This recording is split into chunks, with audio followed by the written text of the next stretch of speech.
নমস্কার। পশ্চিমবঙ্গ প্রদেশ কংগ্রেসের পক্ষ থেকে আপামর মানুষের কাছে আমাদের বিনীত নিবেদন, এক বিশেষ মুহূর্ত ১৯৯৩ সালের ২১শে জুলাই। আপনারা সকলেই অবগত আছেন,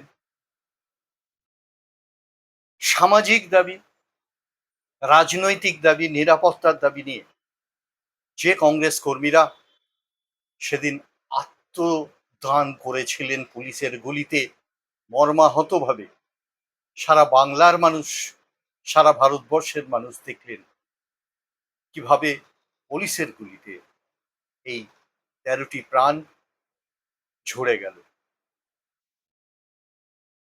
সেই উদ্দেশ্যে শ্রদ্ধাঞ্জলি দিবস, সেই উদ্দেশ্যে আমরা প্রদেশ কংগ্রেসের পক্ষ থেকে প্রতি বছর আয়োজন করে থাকি এক বিশেষ আত্মবলিদান দিবসে শ্রদ্ধা জ্ঞাপন।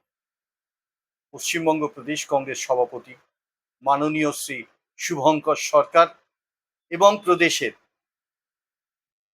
যেসব প্রাজ্ঞ নেতৃবৃন্দ, তাদের সকলের আহ্বানে মুখপাত্র হিসেবে আজ আপনাদের সকলের কাছে আবেদন জানাই, শহীদ মিনার ময়দানে দুপুর ১টায় শুরু হবে যে বিশেষ শ্রদ্ধাঞ্জলির অনুষ্ঠান, সেখানে সমবেত হন।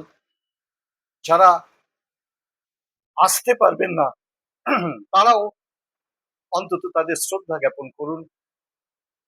দল মত নির্বিশেষে কংগ্রেস পরিবার তো অবশ্যই যে শ্রদ্ধা আত্মবলিদানের মধ্য থেকে পশ্চিমবঙ্গের ন্যায় প্রতিষ্ঠার যে প্রয়াস ভারতের জাতীয় কংগ্রেস করেছিল, তাকেই সম্মান জানাবার উদ্দেশ্যে সকলের কাছে আমাদের বিনীত নিবেদন। সকলে ভালো থাকবেন। নমস্কার। জয় হিন্দ। বন্দে মাতরম।